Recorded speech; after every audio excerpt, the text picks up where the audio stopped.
红月流转，宿命轮回，英雄狭路再相逢。擅藏利刃，私印侠踪。二人能否度过宿命之劫，扭转这江湖局势？这一次的故事，得从这场终结谷之战说起。闭关100年的筑坚，试图借用红月宝珠的轮回之力，修正着血雨腥风的江湖。第一回，未辨情形，措手不及。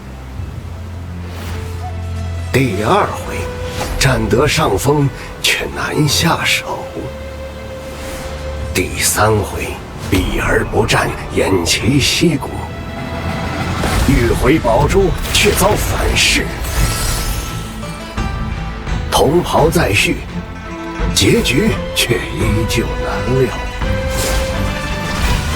他一次又一次的尝试，但始终事与愿违。他不理解，为何千百次的重复都无法更改这结局。崩溃的筑坚决定孤注一掷。与此同时，另一位少年也同样发动了宝珠之力。不同时空的信念交织，将筑坚推向新的循环起点。然宝珠之力并非无穷尽也，他必须尽快找到解开这轮回的关键，去追根溯源，看看此局因何而起。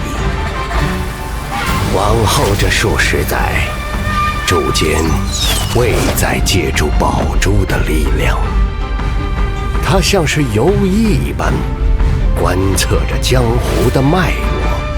他要亲眼看到结局，然后找到其中的症结所在。他曾截杀那5名刺客，却挡不住天意如潮；也曾循着一鳞半爪，步步逼近真相。试着递去只言片语，暗示水门这一生的宿命之劫，他却始终坚信着稚子孩童，善念能入。然则天命如何，分流千里，终归同海。一劫错过，百劫相随。原来一念之人，便注定后患千重。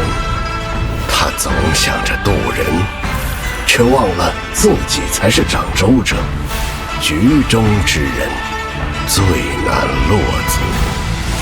明知结局如镜，可真到抉择时，依旧难断。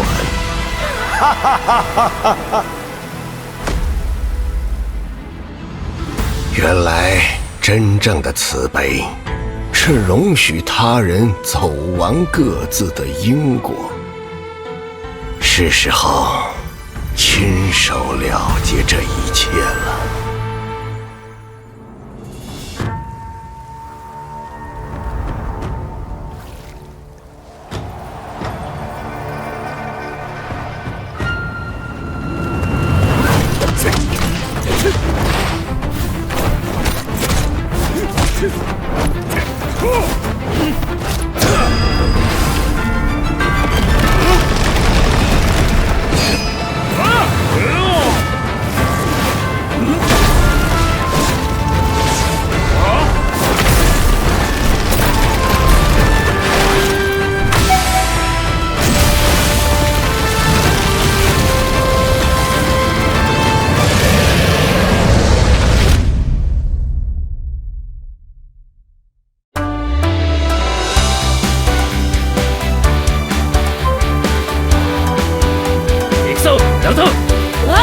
戦闘開始。